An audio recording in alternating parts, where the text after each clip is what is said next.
Bom, uma aplicação da radioatividade natural é a datação. Datação, tá? Tem a ver com dar datas ou estimar a idade, tá?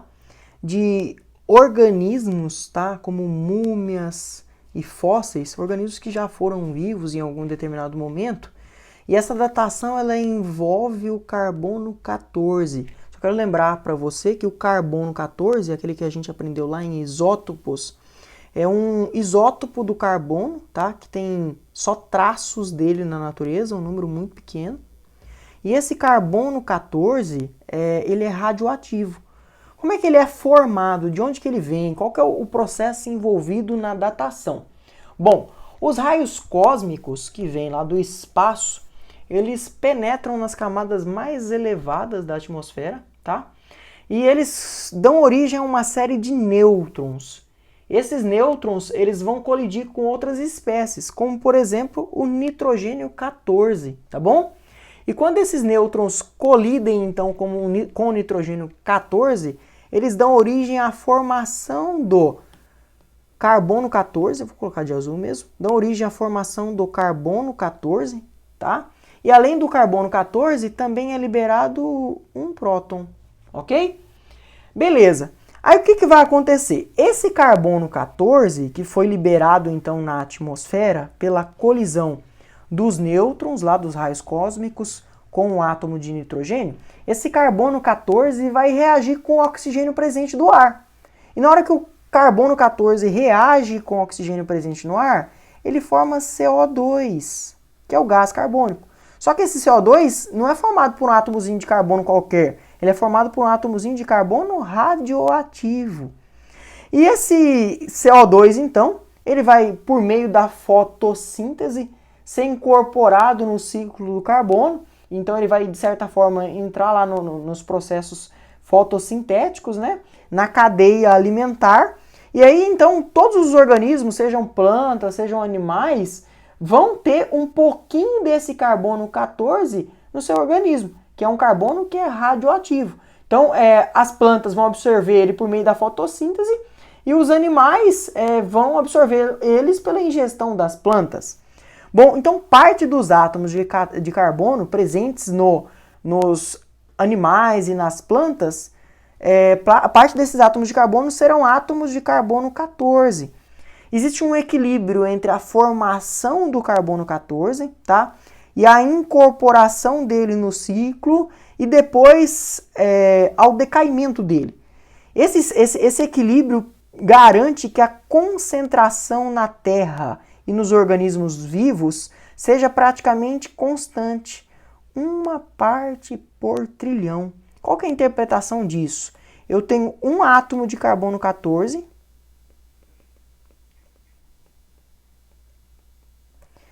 para cada trilhão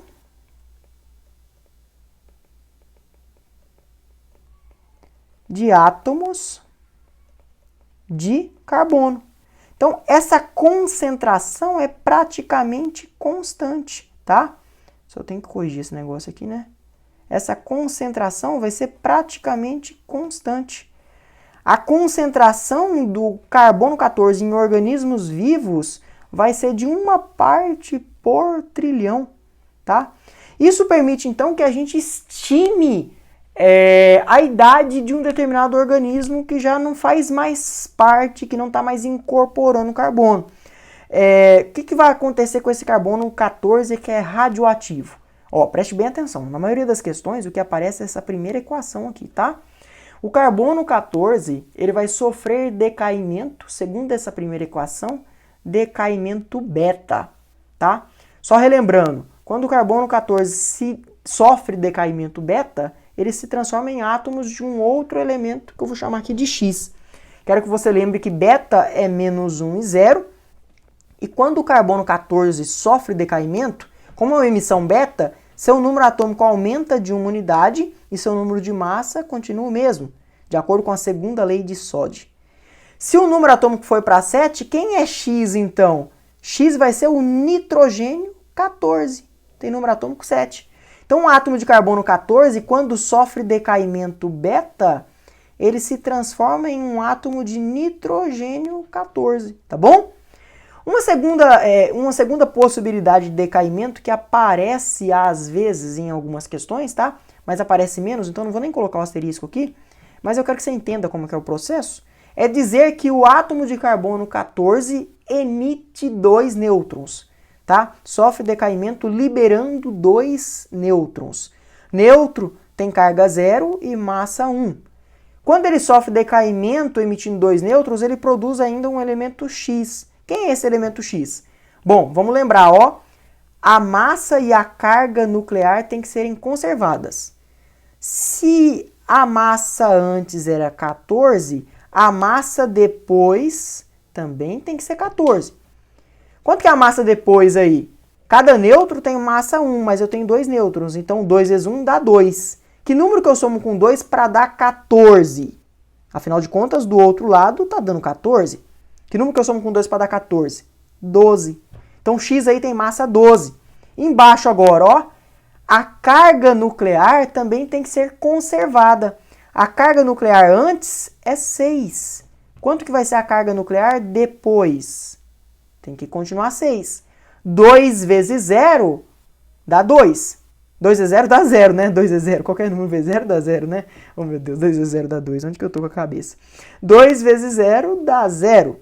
Que número que eu somo com 0 para dar 6? Eu somo o número 6. Então, X aí, ó, que é o produto desse decaimento do carbono 14 pela emissão de 2 nêutrons, X vai ser um átomo de carbono 12. Como é que eu sei que é carbono? Porque o número atômico é 6. Ora, lá na tabela periódica, quem tem número atômico 6 é o carbono. E esse carbono vai ter número atômico 12. Então, as possibilidades que vão aparecer para você, lá na sua questão, serão essas duas. Normalmente, o que mais aparece é a equação 1, tá? Algumas questões, muito poucas, aparecem com a equação 2. Não precisa decorar. Precisa que você saiba escrever essas equações, se for preciso. Bom, quanto tempo, então, demora para que uma quantidade específica, ou qualquer quantidade de átomo de carbono 14 seja reduzida à metade? Quanto tempo demora? Qual que é o tempo de meia-vida do carbono 14? O tempo de meia-vida dele é de 5.730 anos. Então, se eu tiver uma respectiva quantidade de átomos, ela vai ser reduzida à metade só depois de 5.730 anos, tá? Depois que passarem 5.730 anos, quanto que eu vou ter lá? Metade do que eu tinha antes, beleza? Bom, vou dar um exemplo aqui para você. Se a questão te falar assim, ó, eu tenho um fóssil com 0,125 parte por trilhão de carbono 14. Como é que você faz para resolver esse problema? Você pode fazer de diversas formas. A forma mais simples é lembrar que no início eu tinha uma parte por trilhão. Depois que se passou uma meia-vida, quanto que eu tenho lá de carbono 14 agora? Meia parte por trilhão.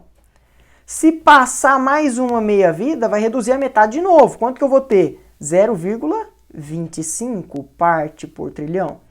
Se passar mais uma meia-vida, quanto que eu vou ter agora? Metade de 0,25 é 0,125 parte por trilhão. E aí, você já consegue determinar o tempo ou a idade desse fóssil? Presta atenção para você ver, ó. Quantas meias-vidas passaram?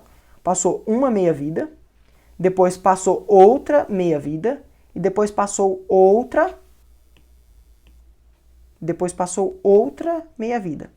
3 meias-vidas foram passadas, tá? Se eu passei 3 meias-vidas, qual que é a idade desse fóssil, tá? Qual que é a idade desse fóssil? Qual o tempo percorrido?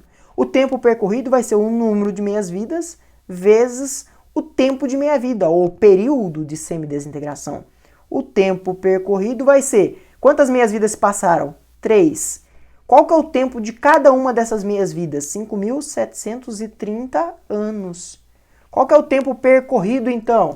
Preste bem atenção. O tempo percorrido vai ser o produto disso aí. Quanto é que dá o produto disso aí? Aproximadamente 17.190 anos.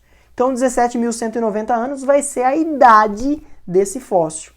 Eu quero que você lembre que para fazer uma datação usando o carbono 14, a espécie tem que ter carbono 14 lá dentro, né? E se ela tem carbono 14, esse decaimento vai acontecer à medida que o tempo passar. É natural. Eu não consigo determinar a idade, por exemplo, de uma barra de ferro. Uma barra de ferro não tem átomo de carbono 14 lá dentro. Ok? Então eu preciso pensar num organismo que era vivo, que incorporou átomos de carbono, não interessa qual seja a forma, seja por fotossíntese ou seja por meio da cadeia alimentar. E aí, incorporando esses átomos de carbono, depois que ele morreu, ele para de incorporar átomos de carbono, ou seja, a quantidade de átomos de carbono no seu organismo para de se manter constante e começa a decair agora. Uma vez que ela começa a decair, a gente consegue estimar a idade desse fóssil ou dessa múmia, ok?